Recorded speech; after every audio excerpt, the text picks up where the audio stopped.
Hi everyone, got another knife review for you. What you're looking at here is the Spyderco Native. Now I've actually already reviewed this knife when I was at Young's Backpacking. However, this one's mine. I just recently bought it off a very nice gentleman, and whenever I buy a knife I do a ton of research just to learn more about its history and some of the different aspects of it. So I'm going to leave the old one up just because that Native was in a serrated edge, whereas this one is plain edge, and that way you can see just different versions of it. So let's get started. The concept of the Native started in the mid-90s when Sal Glezer, the owner and founder of Spyderco, he was approached by a company about doing a more affordable alternative to the Spyderco Delica that would be marketed through Walmart.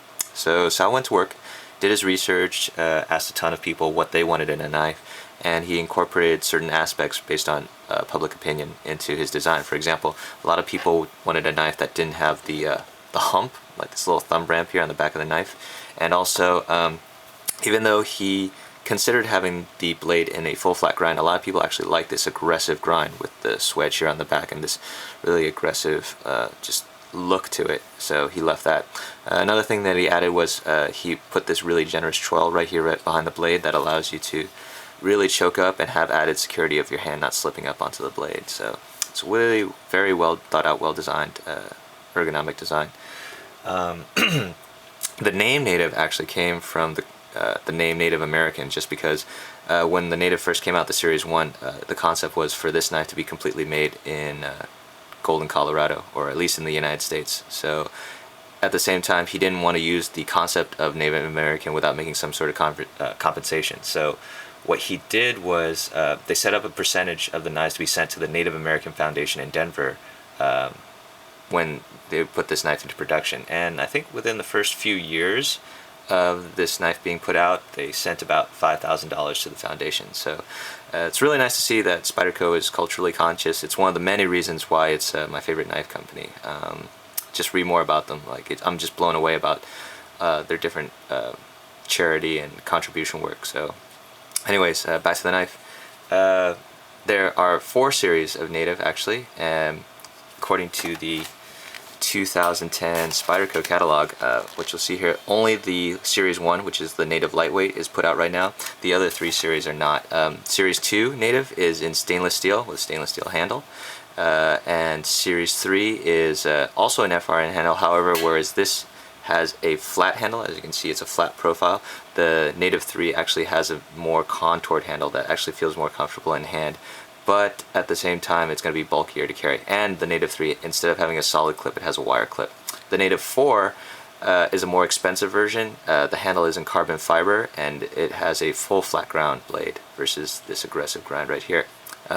Series 2, 3, and 4 are all made in Japan, Seki City, but the Native 1 has always been made in Golden, Colorado. And I think the Native 1 has been put out in 3 different steels. I think it first came out in Gin 1, then later on in CPM 440V, and then currently the current model is in, let's see if I can show you right here, S30V. Sorry about the glare. Right there, CPM S30V. And another thing you can see, I think it's hilarious, is if you look on the other side, the maker's mark, it says Golden, Colorado, USA, Earth, which is kind of a nice little, I just think it's funny. The knife itself is very ergonomic. Instead of holding it right here, I prefer to choke up. I think most people prefer to choke up right here underneath the choil, right underneath the blade. I feel like I have more control over it, being able to have being really close to the cutting edge, but at the same time not worrying about my hand slipping. Just love that choil. Good jimping. I like the texturing on the handle as well. It's very well finely done. And in addition to that, it's a lockback design. And because of the ergonomics of how my hand fits over the knife, it doesn't feel like the lock will become disengaged. For example, even if it is disengaged, as you can see here, because of the choil, my finger catches underneath here. It doesn't feel like the lock will collapse and cut my fingers. Has a buoy detent right here. The concept behind this is that lockbacks, if you're holding it under too much pressure, your hand pressure might accidentally disengage the lock and the lock might become undone. I don't find that's an issue, just because most people tend to hold a knife like this and you won't have that kind of pressure, but it's nice to have that detent anyway. If anything else, I think it just makes the knife more aesthetically pleasing to look at. It is a pin pivot design. That's one hit I will give to this knife. I wish this had a screw here so that I could adjust tension on it just in case it becomes loosened up. However, as it is, even though this knife is used, there is no play side to side and no play up and down, so that's nice. The clip is pretty solid and retains very well, and instead of using a torque screw, I like the fact that it uses this larger screw just because I could use a normal screwdriver to adjust it. It can be held either left or right-handed, tip up only, which is fine because I prefer tip up, and the lanyard hole, interestingly enough, goes right through the screw. No steel liners, so I like that. You don't need it in a knife like this, and it just feels really solid in hand. Funny thing though, this is 0.1 ounces heavier than the Spyderco Delica, but even though this is heavier, this actually feels lighter in hand just because the Delica has the stainless steel liners. This just feels more dense overall when I hold it. But yeah, feels great in hand, very lightweight. Very ergonomic. The only issue is the pivot screw. I just wish it was adjustable, but as it is, I don't feel that's going to be an issue. Actually, when I hold this in hand, it feels more like a fixed blade because my hand is secure over the locking mechanism, and I'm really, my thumb and my hand is really close to like the cutting edge. It just feels like I have more control, and it's very sturdy. Oh, one thing before I forget, there is one more series of the Native that exists. Collectors of the Native know about it. It's the BRK version, which is Blue Ridge knives.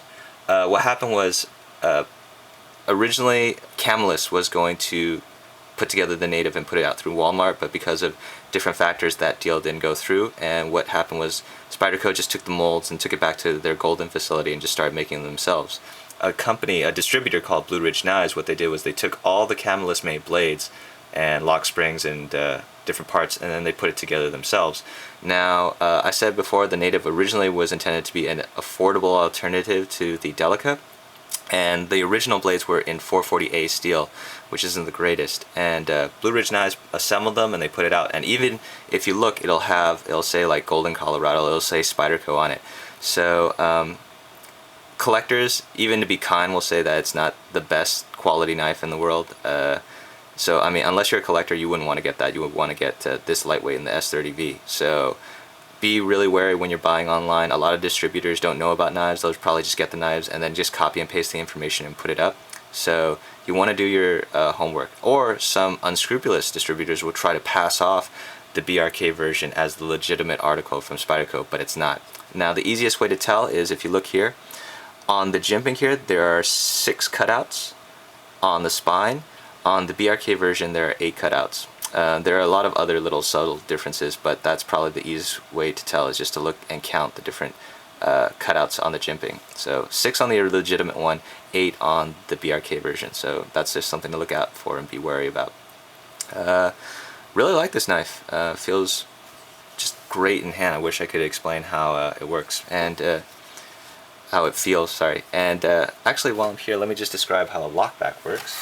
For those of you who don't have time to go out and check out other knife videos, basically how a lockback works is you have this locking bar that rotates on this pin, like so, and the tension that is provided to the locking bar is caused by, let's see if I can pull out my little light here.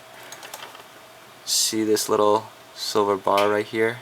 That's the tension bar that provides the resistance for this locking bar, and basically the locking bar at this end has a little hook, and then the blade itself rotates on this pin. Let's see if I can show you here. Right there, there's a little hook, so the 2 hooks meet each other like this, and then as you can see here, it's going to snap into place and it locks. And to release it, you just push on this button and the hook releases, and then I can rotate it. Now, some people don't like liner locks because, like lockback knives, just because they say it's hard to open and close one-handed. Opening one-handed, easy, because it's a Spyderco and I love the thumb hole. The closing is easy just because I simply push it down and then I flick the knife forward, and because of the generous choil it catches on my finger, I'm not going to cut myself. Adjust my grip and then close it. Just to do it again. And that's it. It's basically the history of the Spyderco Native, along with some of the features. I'll put the measurements on the detail section on the right, and plus if you guys want to learn more about the history and see different pictures about the different varieties of Native that are available out there, just check out the information section. I'll post up some links. So that's my review of the Spyderco Native. Thanks for watching, guys, and have a great day.